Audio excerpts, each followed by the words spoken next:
Glória a Deus, bom dia, Shalom. Então, hoje nós vamos mudar um pouquinho a rota. Então, você dá uma pausa aí no livro de Esther, nós vamos voltar segunda-feira com ele. Nós vamos tratar de dois assuntos hoje que eu creio que é muito importante, porque ontem o senhor começou a falar comigo nessa área. Por quê? Porque nós precisamos entender que nós estamos agora é, liberando palavras que nós vamos decretar juízo sobre algo. E dentro desse entendimento, se nós não estivermos com a nossa vida bem alinhadinha, bem encaixadinha dentro daquilo, os propósitos quebrados, eles nos quebrarão. Os princípios quebrados, eles nos quebrarão. Então, princípio quebrado, o princípio te quebra. Então, nós precisamos entender que existem coisas para acertar na nossa vida antes de nós realmente executarmos essa oração. Porque nós vamos aplicar a justiça, que é Cristo, e vamos executar juízo sobre um lugar que já está arrebentado, já está um juízo, que nós temos falado de todas essas passagens aí. Só que aí a nossa vida está meio que largadona, meia boca. Mas você fala, não, agora eu vou decretar juízo, a justiça, Cristo é por mim e tal, e vai dar. Só que tem umas coisas em aberto, nós precisamos tomar cuidado. Então, eu quero falar de dois assuntos hoje. Sobre injustiça. Então, muita gente, principalmente esposas, o que que a gente vê a maioria delas reclamando? É injusto, é injusto, é injusto, é injusto, é injusto. Então, nós vamos entender hoje que realmente, muitas vezes, as coisas são injustas aos nossos olhos. Mas aonde Deus está nos levando dentro daquela atmosfera de injustiça é justamente para estabelecer a justiça. Só que se você alinhar o teu coração rapidamente nesse ambiente, você para. Primeira coisa, para de sofrer e chega no objetivo muito mais rápido. Então, eu queria que você abrisse aí a tua Bíblia, primeiro livro de Samuel, capítulo 16, versículo 23. 16, 23. E sucedia que, quando o espírito maligno da parte de Deus vinha sobre Saul, Davi tomava a harpa e a dedilhava. Então Saul sentia alívio, se sentia melhor, e o espírito maligno se afastava dele. No mesmo livro de Samuel, agora no capítulo 18, versículo 10. Capítulo 18, versículo 10, vai falar assim: E no dia seguinte, um espírito maligno da parte de Deus se apossou de Saul, e ele teve uma crise de raiva. E Davi, porém, tocava a harpa como costumava fazer. Saul, por sua vez, tinha uma lança na mão. Saul arremessou a lança, dizendo: Encravarei Davi na parede. No entanto, Davi se desviou dele por duas vezes. Então, nós temos aprendido que, na verdade, esse trabalho de Davi estava sendo feito para ele mesmo, mas naquele ambiente era uma injustiça, porque ele estava servindo alguém, ele estava prestando um trabalho de Deus para alguém, trazendo um alívio para alguém, e esse alguém perseguia, perseguia, perseguia, a ponto de querer matar, de querer cravar ele na parede. E é exatamente nesse ponto que muitas vezes nós estamos. E se nós não nos removermos disso, se nós não entendermos aonde Deus vai nos levar dentro desse ambiente de uma injustiça da terra, mas que Deus está querendo estabelecer uma justiça e um propósito do céu, você fica parado. Porque perceba que todos os ambientes de injustiça, o que que ele faz comigo e com você? Eu não vou mais. Eu não vou fazer. Eu não vou falar. Eu não prego mais lá. Eu não vou fazer isso. É sempre um não. A injustiça vai sempre se nos levar a nos defender. Eu não quero mais me expor isso. Eu não sou o bobo da corte. Eu não sou idiota. Eu não vou ser tonta dele. Eu não vou ser tonto do outro. Eu não vou. É sempre não. Porque a injustiça, logicamente, ela nos fere. Nós entendemos que nós estamos num ambiente onde a gente está servindo, está fazendo, e o marido está sempre querendo te cravar na parede, o marido está sempre te perseguindo, você está sempre orando, jejuando, trazendo palavra, trazendo alívio para ele através de intercessão, através de conselho, e nas oportunidades que ele tem, ele está sempre com com a lança na mão, lançando sobre você com toda a força, e você vê que aquilo é verdade, não é nem disfarçado. Saul não fez uma coisa nem disfarçada, ele falou, eu vou matar, vou encravar ele na parede. Então, existem pessoas, maridos que conseguem se mover um pouco mais camuflados, mas existem maridos que estão escancarados. Eu sou seu adversário, e se eu puder, eu te mato. E ele tem lançado essas lanças contra a tua vida praticamente todo dia, para te encravar na parede mesmo. E aí você tem que continuar orando, jejuando, buscando a Deus, assistindo Oséias, indo no culto, aplicando a palavra, aplicando a justiça para que venha o juízo. Aí você fala, eu vou abandonar. Eu não vou fazer mais nada. Quantas vezes você falou isso? Tá na mão de Deus e eu não vou fazer mais nada. Só que nesse tá na mão de Deus, não tá na mão de Deus. Porque na verdade já ou tá na tua mão ou tá na mão do adversário. Porque se tiver na mão de Deus, você vai fazer o que ele mandar. Esse jargão evangélico, ele é muito complicado. O negócio tá na mão de Deus. Deus sabe o melhor para mim. Deus está preparando tudo. Cuidado com isso. Porque parece falas espirituais, mas elas são totalmente carnais. Para mim, são carnais. Porque não tem consistência. Shalom, bom dia, irmã. Não tem consistência, não tem palavra, não tem revelação, não tem base de sustentação para sair alguma coisa boa. Porque senão seria fácil. Ah, meu filho está na mão de Deus. Tá, mas o que você está fazendo? Que ele está na mão de Deus, tudo bem. Mas como? Ele está na mão de Deus? Como? Que jeito? Em que sentido? No sentido universal, que todo mundo está na mão de Deus, tá bom. Agora, no sentido do teu chamamento, no sentido daquilo que você tem que fazer, você não pode sair de cena. Você não pode se eximir da sua responsabilidade para com o seu filho, sua filha, seu marido, sua esposa, seu ministério, e falar, não, está na mão de Deus. Seja lá o que Deus quiser, vai dar tudo. Não, não é nem um seja lá o que Deus quiser. Não, vai dar tudo certo. Eu já pus na mão dele e vou descansar. Mas vai descansar no quê? Você tem que descansar numa palavra. Mas a atmosfera, hoje, para nós, nos é completamente contrária, uma atmosfera de injustiça. Então, você faz, serve, e vai atrás, e estão sempre te perseguindo, estão sempre te difamando, sempre te caluniando, nunca presta, nunca tá bom, sempre com contratos quebrados, sempre com coisas fora do padrão. E você vai ter que continuar, até chegar o momento que aí sim Deus vai fazer com que as coisas aconteçam.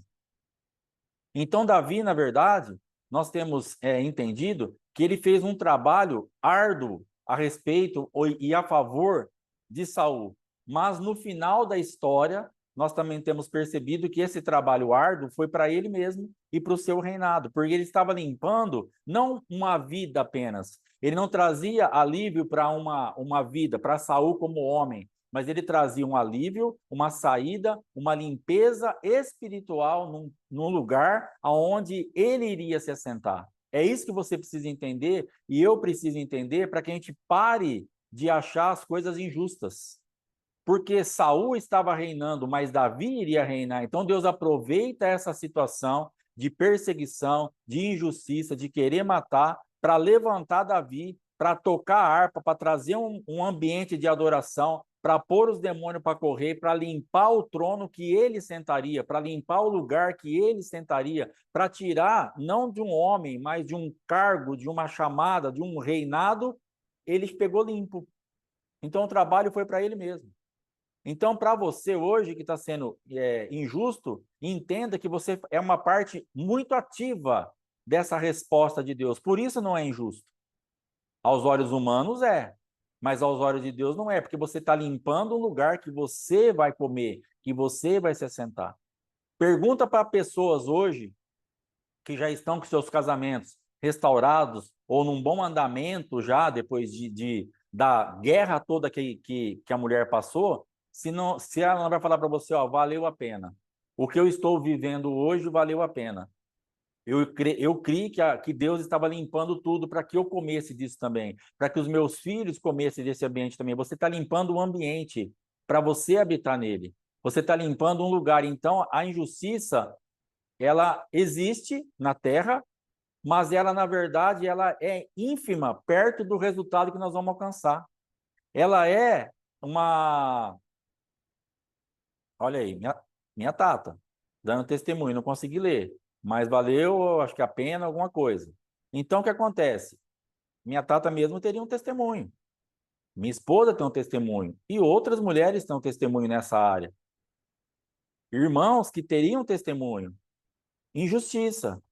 Conversa com o irmão Alfredo, vê se ele não tem um testemunho disso, ministerial, dentro de uma linha de raciocínio, que algumas coisas estavam fora, mas quando ele começa a se desvencilhar disso, vê se ele não está crescendo. Por quê? Porque a gente está limpando um ambiente. Então não tem nada a ver com pessoas, tira os olhos das pessoas. Tira os olhos do seu marido, tira os olhos de pastor, tira os olhos de igreja, tira os olhos disso, porque, na verdade,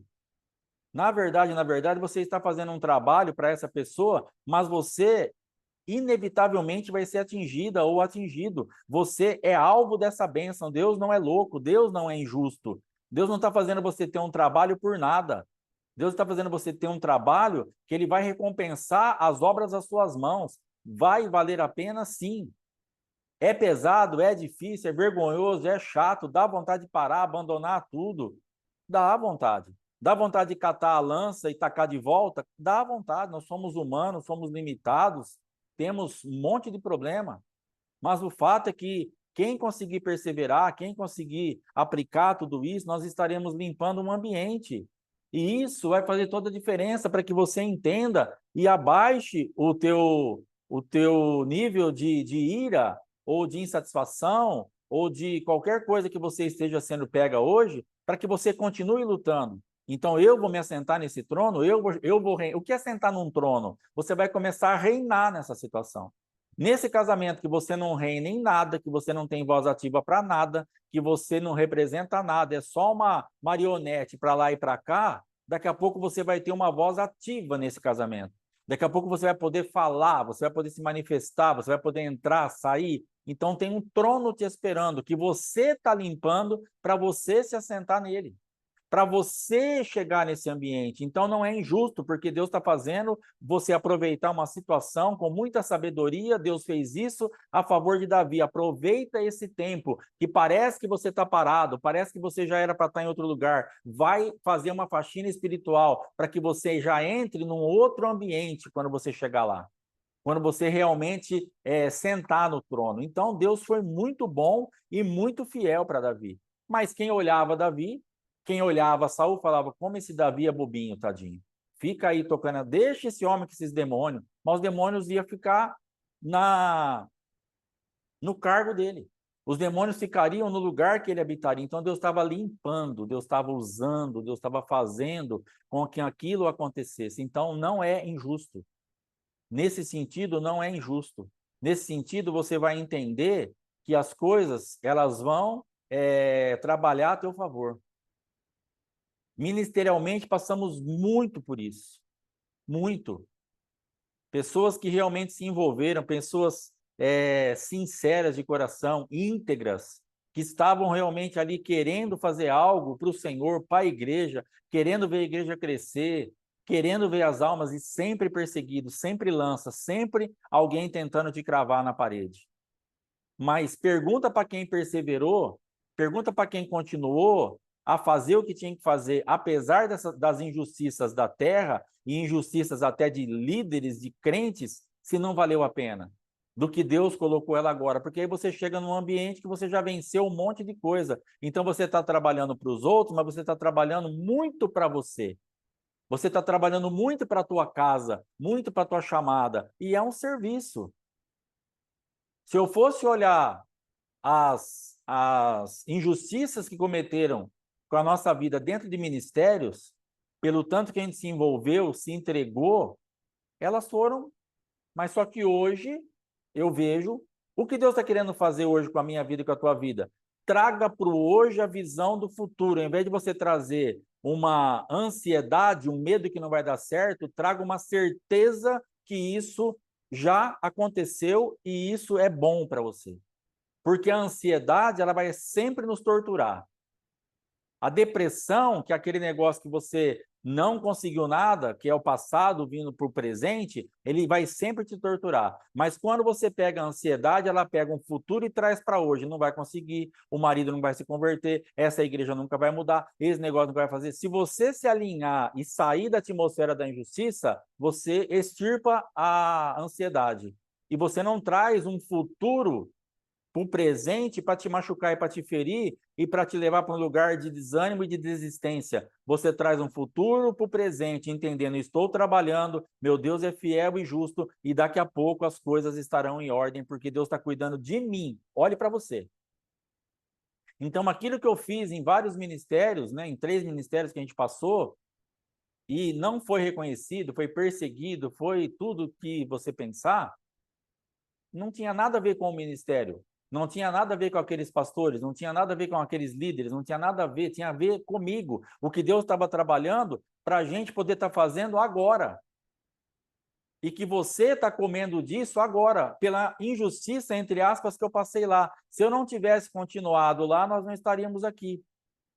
E, logicamente, Deus estaria levantando outras pessoas para cuidar de você, para falar com você. Só que hoje nós estamos aqui, cuidando de você, sendo um instrumento na tua vida, de bênção na tua vida, falando com a tua vida, sendo seu pastor, seu pai espiritual, seu irmão em Cristo, seja lá de que forma Deus está nos usando, por causa da injustiça que nós não nos importamos com ela. Dói demais. É chato, é triste, é. Você imagina Davi olhando aquele rei, pegando aquela lança, fala, cara, o que está acontecendo? Não estou entendendo nada. Eu estou aqui ajudando esse ser humano e ele está querendo me matar. Você olha ao teu redor e fala, o que está acontecendo? Talvez ontem você foi dormir pensando isso. O que acontece na minha casa? Que por mais que eu sirva, que por mais que eu faça, que por mais que eu me entregue, que por mais que eu me doe, por mais que eu ore, por mais que eu busque, está sempre querendo me matar. Sempre palavra de acusação, condenação, reprovação. É sobre isso que você vai executar juízo daqui a pouco. Mas você vai ter que sair da gerência da injustiça, porque vai ficar muito mais fácil para você. O que Deus quer nos levar hoje é no entendimento onde Ele vai facilitar as coisas para nós. É injusto para essa terra, mas é justo diante do céu. Erga os teus olhos, olha para o propósito.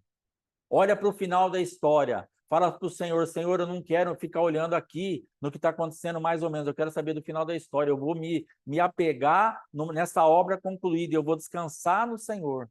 É nesse ambiente que você vai entrar. Aí você vai ter descanso. Quando a lança for lançada, a lança for lançada contra você, de boa. Ah, pastor, misericórdia, eu não aguento mais. É duro. Eu te entendo.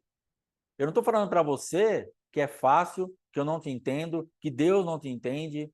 Nós não estamos aqui te desrespeitando, falando para você, não, você chora de barriga cheia. Não, você está chorando de barriga vazia, bem vazia. Eu sei que você está com fome. Eu sei que você está com sede. Eu sei que você está clamando por alguma coisinha. Você quer falar, meu Deus, será que pelo menos um dia ele vai falar para mim assim, bom dia, antes de sair trabalhar, ao invés de levantar que nem um burro e sair que nem um cavalo?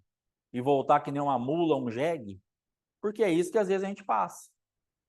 O cidadão levanta que nem um burro, sai que nem um cavalo, volta que nem um jumento. E o ser ali no meio. Quantas manifestações minha na minha casa? De burro, de jumento, de cavalo. E a minha esposa ali no meio. Vai na paz, irmã. Quantas manifestações. Mas ela estava ali, crendo que aquela lança um dia seria revertida. E aquela lança, lançada por mim contra ela, para encravá-la na parede, ela estava limpando o mundo espiritual. Meu? Sim, claro. Alvo principal, instrumento usado por Satanás, mas também por Deus. Pela minha carne, mas também por Deus. Para limpar o ambiente para ela, o Mateus, para a Letícia, para os nossos netos. É muito mais amplo do que nós estamos pensando. Mas esse volume dado à injustiça, quando a justiça é maximizada, ela cresce demais aos nossos olhos, porque a gente não quer. Quem quer ser injustiçado? Quem quer ser feito de bobo? Ninguém. Quem quer estar servindo e daqui a pouco vem uma lança para te cravar na parede? Ninguém. Ninguém gosta disso. A gente quer carinho, quer amor, quer atenção, reconhecimento, um abraço. Obrigado por tocar essa harpa, cara, eu tava mal. Tava mal. É isso que você está esperando como esposa. Então, o marido chegar e falar assim, ó, obrigado pela oração. Obrigado pela palavra que você me falou, tava ruim, mas eu tô melhor. É isso que você está esperando, mas não é nada disso que acontece. Quanto mais você prega, quanto mais você ora, quanto mais você fala, mais lança para te cravar na parede. Quanto mais você se posiciona, mais perseguição, mais condenação, mais acusação, mais desprezo, mais chocarrice, mais palavras que denigra a tua imagem, que acaba com você, que te moe por dentro, por fora, como mulher, na tua alma, em tudo. Porque é exatamente isso que está acontecendo. Deus está levantando, então, o nosso entendimento para falar, continue trabalhando e limpe esse trono que você mesmo vai sentar. Limpe esse lugar que você mesma vai reinar sobre ele. E continue a fazer essa obra. Mas é gostoso? Não. É fácil de fazer? Não. Mas é possível fazer. Dá para fazer. Davi fez. Minha esposa fez. Você tem feito. Mas não pare. Não desanime. E alinhe isso, porque quanto mais você alinhar isso, quando você entender isso, mais fácil você vai ficar lutando para estabelecer esse juízo e sabendo por quê. Ah, isso aqui é pelos meus netos. Isso aqui é pelos meus bisnetos. Sabe aquele netinho que você olha e não sabe nem o que você fazer com ele? E você fala, cara, eu limpei o mundo espiritual para essa criança não passar pelo que eu passei. Olha a recompensa. Olha você reinando. Aí você olha a tragédia que foi a sua vida e você vai entender que você tirou uma regência espiritual através da injustiça da terra, mas estabelecendo a justiça do céu, para a tua filha não passar por onde você passou. Vale a pena ou não vale a pena? Para tua neta ou teu neto não sofreu o que você sofreu, porque você arrancou aquela regência. Não existe mais aquilo. Você aniquila essa obra do inferno. Então vale muito a pena. É o teu chamado. É a tua pegada, vai ter que ser assim. Mas Deus é fiel para com todo mundo. E Deus foi fiel, muito fiel com Davi. Olha como ele pega a atmosfera daquele lugar. Olha como ele pega aquele ambiente. Estava limpo. E o reinado dele flui. E acontecem as coisas erradas, porque ele decidiu mal em muitas coisas. Nós sabemos disso. Ele fez, nós vamos falar já já de um censo que ele fez que não era para fazer. Teve lá com Betseba, não foi um bom pai. Mas nós não estamos falando para você olhar também e falar, mas aí depois Davi, né? Deitado lá com Betseba. Eu estou falando que Deus trouxe para ele um ambiente, daquilo que ele plantou, ele colheu. Aí as decisões futuras serão futuro. Aí nós vamos ter que tomar conta de vigiar lá na frente. Mas aquilo que Davi se entregou, aquilo que Davi renunciou, aquilo que Davi realmente foi perseguido, foi arrebentado a favor de Saul, ele colheu. Então, não se preocupe, Deus não vai ficar devendo nada para você. Nada. Deus não deve nada para ninguém. Tudo que o homem plantar, ele vai colher. Tudo. Cabalmente. E dentro desse ambiente, você pode descansar no Senhor teu Deus. Você pode descansar no teu Pai. Existem coisas que a gente fica observando, que às vezes a gente fala, pai, pai, pai. O apóstolo Éder é meu pai, não sei quem é meu pai. Tem meu Deus que é pai. Só que aí você vê a conduta de algumas pessoas. Eu observo muito esse tipo de comportamento. Tem filho e filha espiritual que ele fala assim, o que você falar eu vou fazer. Pai, o que você falar eu vou fazer. A grosso modo, parece meio esquisito. Fala, nossa, mas o que o pai falar eu vou fazer? Mas o que essa pessoa está falando? O que você falar, estando dentro da palavra, mesmo que eu não queira, mesmo que eu não goste, eu vou pôr para funcionar. porque eu acredito no teu chamado. Você é meu pai, que é o melhor para mim. Você me ama como filho, então eu vou fazer. Então, se o apóstolo Éder me falar algo que está dentro da palavra, mas que eu não quero ou que eu não gosto, eu vou fazer. Porque eu acredito na paternidade dele e acredito que ele quer o melhor para mim. Então, eu vou obedecer. Acabou. Agora, tem filho que ele fala que é teu filho. Como são os filhos, né? E no geral, aí, às vezes. E ele vai até onde para ele tá bom. Só que quando você fala, vai por aqui, dentro da palavra, não invencioniza na minha cabeça. Ele não vai, porque ele não crê na paternidade. E nós fazemos isso muito com Deus.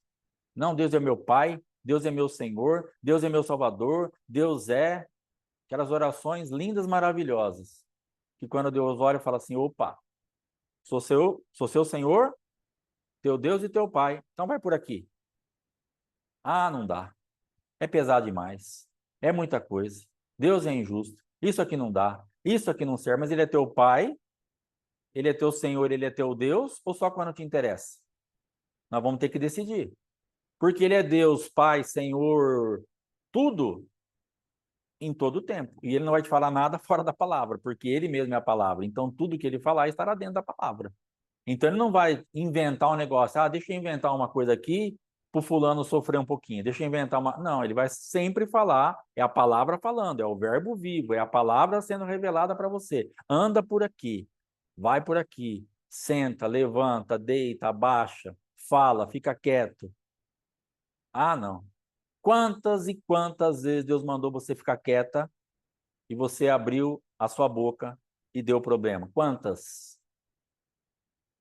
Quantas vezes que Deus falou, fica quieto? Você vai falar.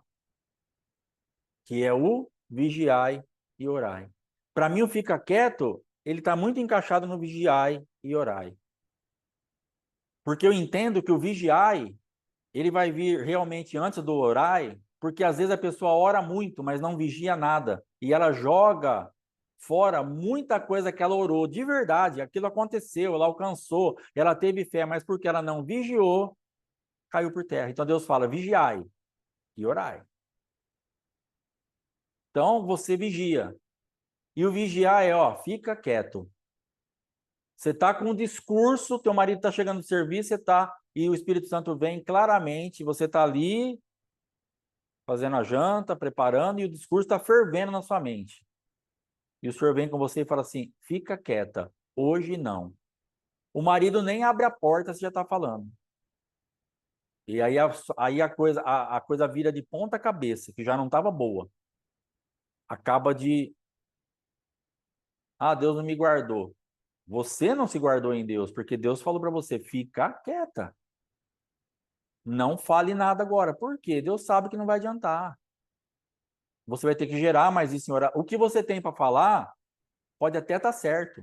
O que você tem para falar, de repente Deus vai liberar para você falar amanhã, porque vai ter uma terra para receber aquilo que você vai lançar. Agora está chegando uma terra dura, seca, espinhosa, louca para tacar a semente na tua cara e você vai semear. Porque você quis semear, mas Deus falou para você: não. Aí ele taca toda a semente na tua cara, porque você está dando pérola aos porcos. E aí depois a culpa ainda é de Deus.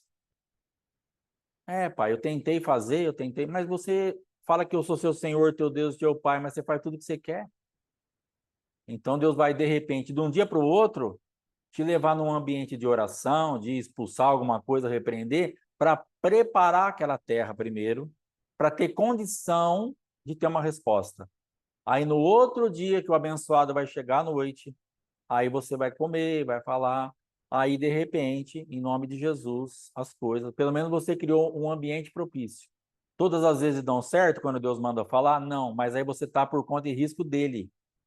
Ontem que você falou por tua conta e risco, deu problema, mas aí o problema é teu, você vai ficar pesada, chateada, triste, vai virar uma bagunça. Se você fala com Deus mandando, você pode ver que geralmente você fica de boa.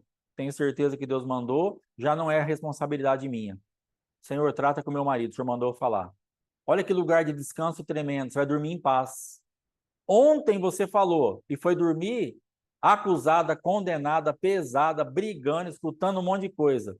Hoje você falou, por Deus mandando, também não deu resultado, mas você vai dormir em paz. Pai, muito obrigado, porque eu ouvi a tua voz. E o resultado não é com você, irmão. Não é com você, irmã. Então nós vamos entrar no lugar de descanso. Deus quer nos levar nesse ambiente de descanso. Amém? O outro ponto que eu queria falar hoje é a respeito de oferta, dízimo, como que funciona o ministério e qual é a importância de falar disso no meio de uma temporada de juízo. A importância de falar nisso, primeiro, para você entender como o ministério funciona nessa parte, que eu falo muito pouco porque eu tenho uma limitação e uma dificuldade de falar de dinheiro. Se você está nos acompanhando há algum tempo, você pode ver que quem põe palavras de 15 em 15 dias sobre oferta, dízimo nos nossos grupos é a missionária Geni e a missionária Fátima. Eu, geralmente, no final do culto ali, eu falo, você que trouxe o dízimo e a tua oferta, coloca aqui. É até uma falha minha, eu tenho dificuldade para falar disso. Mas hoje eu quero falar um pouco a respeito disso, de como funciona, de como é a nossa linha de raciocínio dentro disso, por causa da importância que isso vai ter sobre o juízo que você vai executar daqui a pouco sobre as suas finanças. E se você tiver com certos comportamentos fora da palavra, esse juízo não vai funcionar e você vai se frustrar.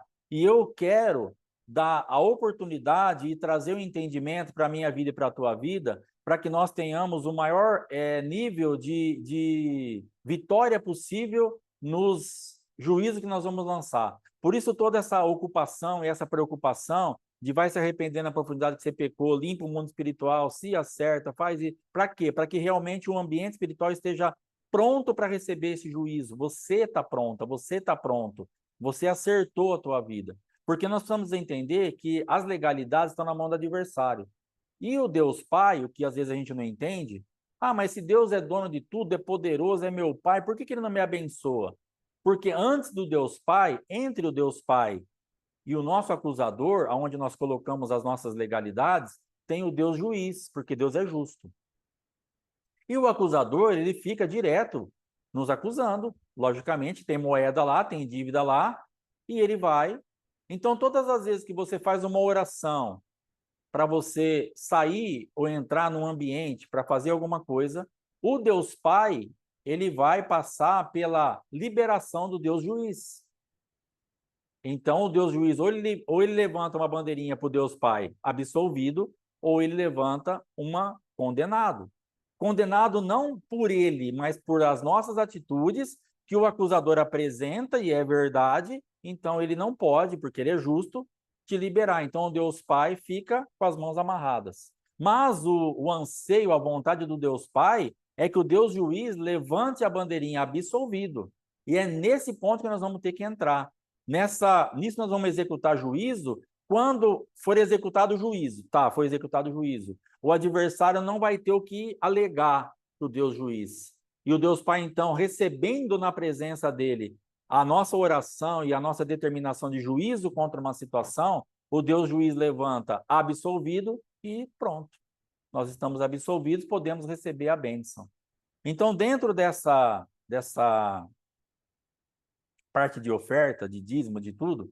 Então, como que isso funciona? O que vai deixar você vulnerável para você não ter uma voz ativa para decretar um juízo contra essa vida financeira apertada que você está passando, ou endividado, ou em falência, ou sei lá como está a tua vida, que existem pessoas que vão fazer isso.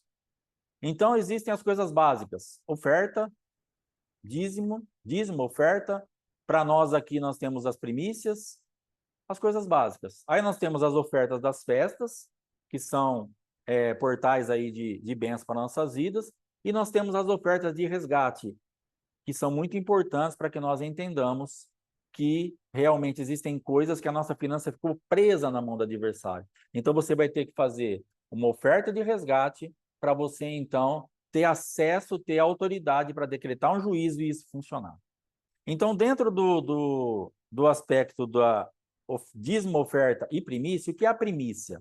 A primícia, ela é um dia do nosso trabalho. Então, vamos fazer um pouquinho de conta. Você ganha R$ 1.000 por mês. Vamos aumentar, R$ 1.000 Tá complicado. Você ganha 10 mil reais por mês. Fala aleluia. Você ganha 10 mil reais por mês. Então você recebeu o seu salário lá, 10 mil reais. O que é a primícia? 10 mil dividido por 30. Você vai chegar num dia de trabalho, que vai dar R$ 333,33, 333. E você, então, essa é a sua primícia. 3,33% daquilo que você ganhou. Dízimo, nós já sabemos, 10%. E aí depois tem as ofertas. Eu acho importante a gente ofertar, porque está falando de dízimos e de ofertas. Então, como que eu faço aqui em casa? Como que é a nossa parte?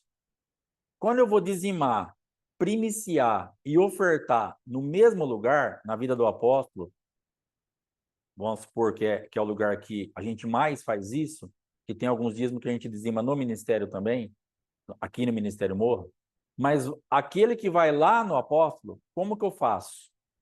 10% de dízimo, 3,33 de primícia e 1,67, que eu coloquei um número para arredondar, de oferta. Então, se eu pego 10 mil reais, 1.500 eu mando de oferta, dízimo e primícia. Então, eu já dizimei, já ofertei, já primiciei. A importância da primícia. Para que primícia? Por que falar de primícia? Porque a primícia, ela vai... Deixa eu achar uma palavra que eu li aqui, que eu separei aqui ontem, para nós podermos entender a respeito de primícia. Olha só o que vai falar de primícia. Levítico 23, 10, 14. Não precisa nem abrir, que eu vou ler rapidinho aqui algumas passagens.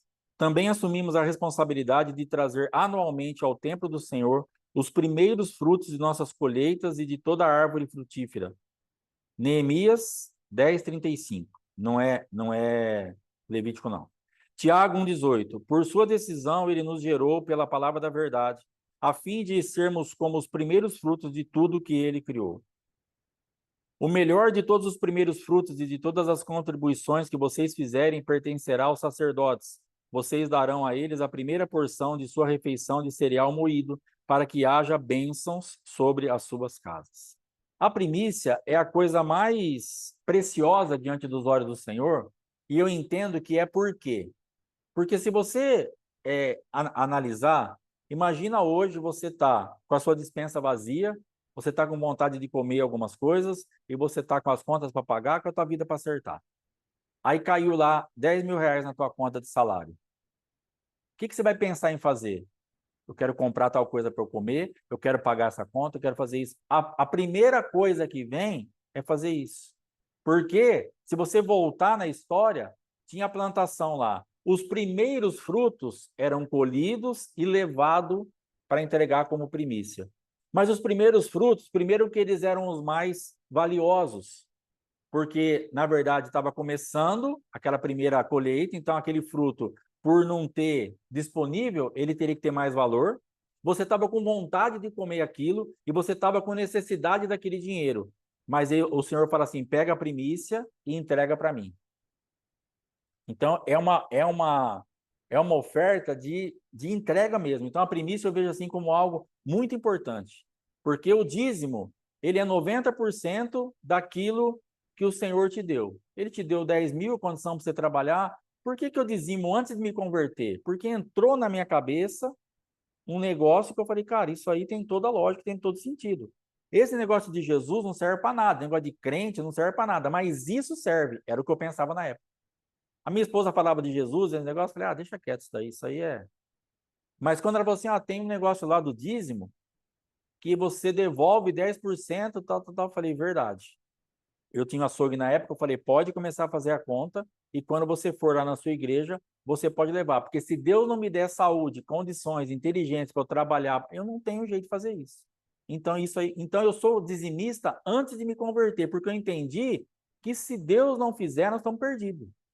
Se Deus não nos capacitar, não abrir as portas, não der entendimento, então 10% daquilo não é meu. Então eu já pego, porque por que Deus fala de roubo? É uma palavra pesada, me roubais. Porque é como se eu pegasse 10 mil reais num banco, alguém pedisse para eu ir lá, vai lá sacar para mim 10 mil reais.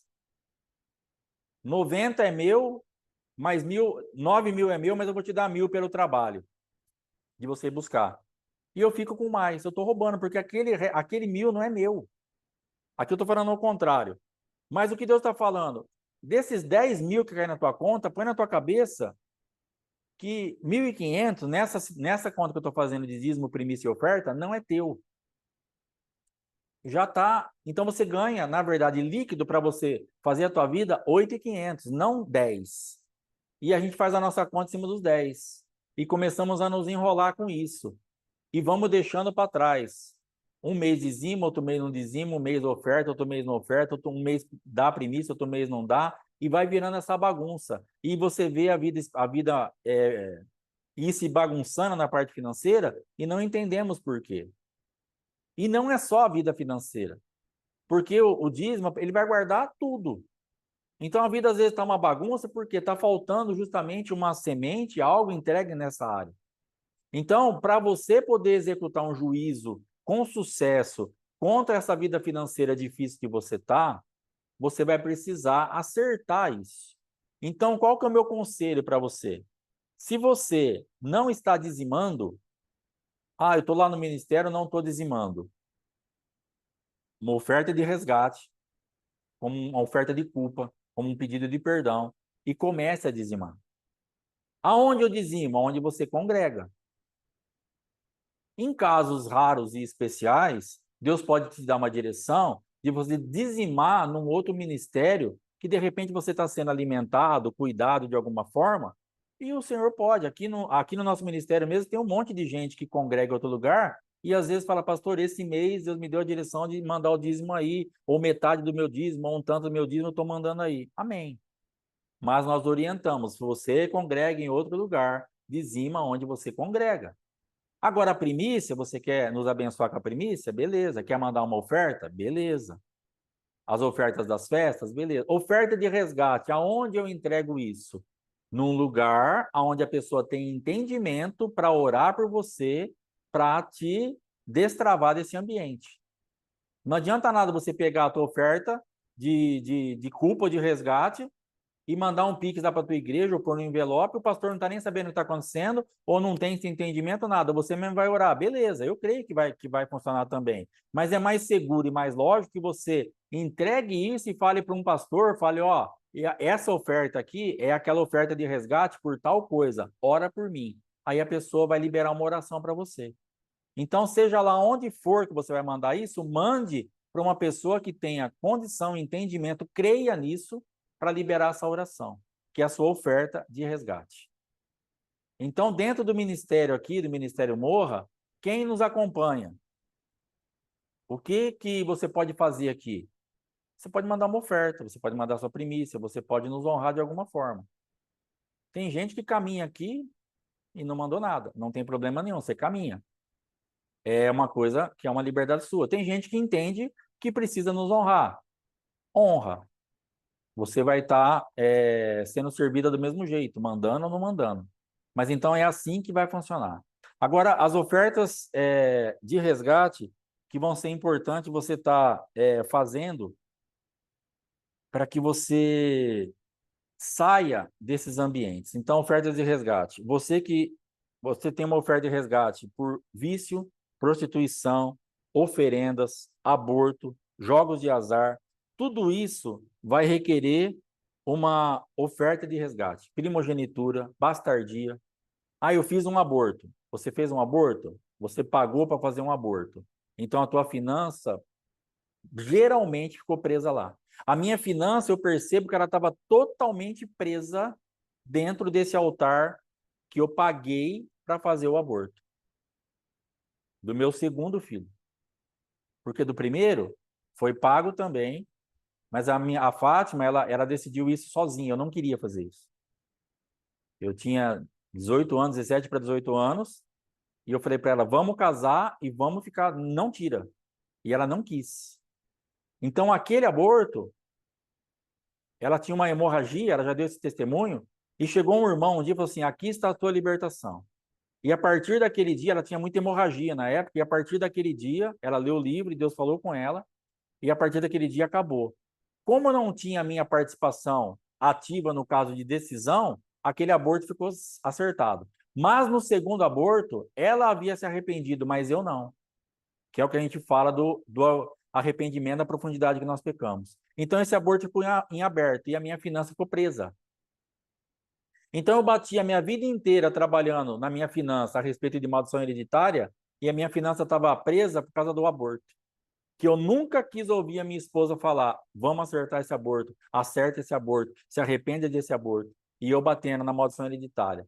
Eu falei, meu Deus, essa maldição hereditária nunca sai da nossa vida. Sempre essa vida difícil, sempre essa vida complicada financeira, mas não tinha mais nada a ver com maldição hereditária.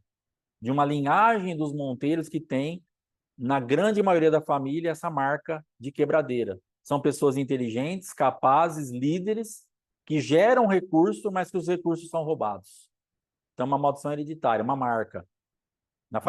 Na nossa casa, nos Monteiros, existem duas marcas. Por causa do meu bisavô, que é a parte de ser empreendedor, ser um homem rico. Então, tem essa parte aí de empreendedorismo, ganhar dinheiro. E vem da minha bisavó, que ele teve um caso que era de uma linhagem escrava. Então, vem exatamente isso na família. Nós fomos sempre escravizados, trabalhamos demais da conta e ganhava dinheiro e perdia, ganhava, perdia, ganhava, perdia. Mas na nossa vida, na minha casa, eu com a minha esposa, nós ficamos debaixo dessa guerra financeira ou dessa maldição financeira, não por causa da hereditária. Então você vai precisar descobrir o que está acontecendo na tua vida, porque de repente você vai executar um juízo, como nós fizemos muitas vezes na maldição hereditária, oramos, jejuamos, repreendemos, ofertamos, fizemos, e a coisa não ia, mas tinha o aborto. Então, o que eu quero que você entenda? Que você vai precisar dar uma rastreada na tua vida. Então, tem aborto. Investiu em jogos de azar? Ah, já joguei muito, meu marido jogou muito. Toma cuidado. Oferendas. Gastou dinheiro com isso aí. Champanhe, cerveja, não sei o que, foi lá na encruzilhada, foi seu dinheiro. Irmãos, o que você precisa entender? Que o teu dinheiro ficou preso naquele altar. Ah, pastor, mas já me converti, já acabou. Beleza, se é a tua fé, não tem problema. Execute o teu juízo, quem sabe dá certo para você. Para mim, não deu. Eu estou passando para você a minha experiência para que você entenda que, de repente, tem essa vertente. Porque você vai executar juízo e você não vai sair do lugar na vida financeira porque a tua finança está presa nas oferendas que você fez lá no espiritismo, lá na macumbaria, lá nas encruzilhadas. E você, então, vai falar assim, não adiantou nada. Não adiantou nada porque tem legalidade, porque o Deus juiz não pode liberar o Deus Pai. Não é porque o teu juízo não deu certo. Se você se arrepende disso, e se você realmente entra e dá uma oferta de resgate e tira a tua finança daquele ambiente, pronto. Você vai ter uma autoridade e o mundo espiritual vai estar limpo para você executar juízo. Então, aborto, jogos de azar, essas oferendas, vícios, pessoas que investiram muito em vício, pessoas que gastaram muito dinheiro das suas vidas em bebida, em drogas, nessas coisas. Dinheiro fica preso nesse altar do vício. Prostituição, pessoas que investiram em prostituição, casa de prostituição, pagando prostitutas, saindo, gastando dinheiro com adultério, porque o adultério é complicado. Eu, graças a Deus, nunca adulterei, mas eu imagino que se a pessoa adultera, geralmente ela vai dar um presente, ela vai ter que pagar um lugar, ela vai gastar dinheiro, não tem como não gastar dinheiro. Porque do que eu acompanhei mais de perto adulterando, para a esposa dele não dava nada. Mas para a amante, ele construiu na casa dela um quarto de um motel que eles foram uma vez. Ela falou assim: eu quero esse quarto na minha casa. O cara foi lá e mandou fazer um quarto idêntico. Gastou e gastou bastante. Amante. Mas na casa dele, para a esposa, nem pintava o quarto que eles dormiam. Mas pôs o dinheiro lá nas trevas. E esse caso específico que eu estou falando do meu avô, morreu andarilho. Literalmente. Só não morreu andarilho andando na rua, porque o meu pai colocou ele na casa de uma cunhada dele e pagava água, luz e mandava comida. Mas o meu avô morreu andarilho. Mendigo mesmo. Ele não tinha mais renda, ele não tinha de onde pegar mais nada. E quando ele morreu, nós fomos lá para pegar umas coisas na casa que ele morava e eu olhei em cima assim, tinha 3 pares de sapato nas caixas, e eu abri as caixas, 3 pares de sapatos novos. E o sapato que ele estava usando quando ele foi para o hospital e morreu, tinha 2 buracos assim embaixo. Ele andando de sapato furado, com 3 sapatos novos. Um espírito já de miséria. Porque muito dinheiro lançado em prostituição, muito dinheiro lançado em adultério, muito dinheiro colocado no altar dessa bagunça sexual. Então, ele precisaria, se fosse o caso dele, resgatar isso. Então, eu não sei da tua vida. Ah, pastor, eu estou tranquila que eu nunca adulterei. Eu nunca investi dinheiro nisso. Mas você é casada. E se o teu marido tem essa linhagem e nunca foi feita uma oferta de resgate, é bom que você faça. Você se relacionou com pessoas. Então, às vezes, a gente não leva muito em conta a parte da semente, mas nós temos que entender que aquilo que nós falamos da semente, lá de, de Davi, se você puder abrir aí, segundo livro de Samuel, irmão, talvez hoje passe 5 minutinhos. Segundo livro de Samuel, capítulo 11, versículo 1.